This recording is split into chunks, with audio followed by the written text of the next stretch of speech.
네, 인도에서 불임 수술을 받은 여성 수십 명이 숨지거나 중태에 빠지는 일이 벌어졌습니다.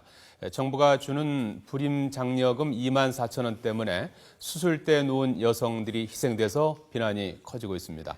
국제부 연결합니다. 홍성기 기자. 네, 국제부입니다. 예. 자, 인도에서 이 불임 수술을 받다가 숨진 여성이 모두 몇 명입니까?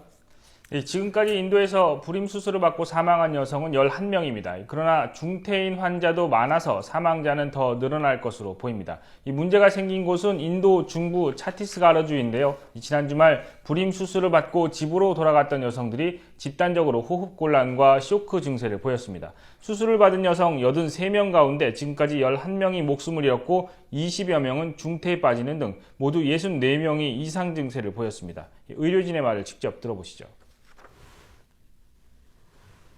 कि इनकी स्थिति गंभीर है, ब्लड प्रेशर काफ़ी लो चल रहा है, तो अभी हम हालात पे मद्देनज़र इलाज पे ज़्यादा प्रमुखता दे रहे हैं। कारण का खुलासा पोस्टमार्टम या कोई जांच उसके बाद ही किया जा सकेगा। 자, 홍성기 기자. 네. 그런데 이번 사태가 인도 정부의 이 산하 제한 정책과 관련이 있다고요?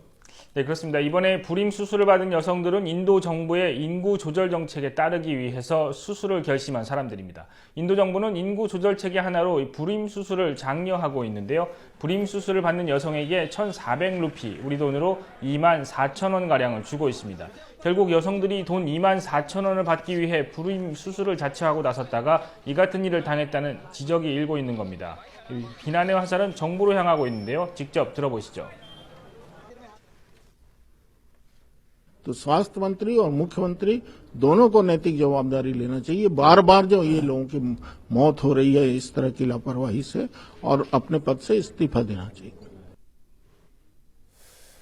자, 그래도 의사들이 수술을 했는데요. 어떻게 해서 이런 일이 벌어졌는지 이해할 수가 없는데 인도 시민들의 비난도 거세겠군요. 이 사고가 터지자 화가 난 일부 주민들은 불임 수술을 한 의사들을 즉각 처분하라고 요구하면서 거리 시위에 나섰습니다.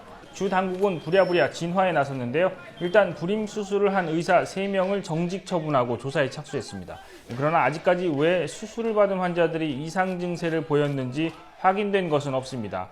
이런 가운데 인도의 각 지역 정부들이 정부가 제시한 불임 수술 목표를 채우기 위해서 장려금 외에도 차나 전자기기 등을 추가로 제공하는 등 일종의 판촉 활동까지 하고 있어서 정부 정책에 대한 비난의 목소리가 커지고 있습니다. 지금까지 국제부에서 전해드렸습니다.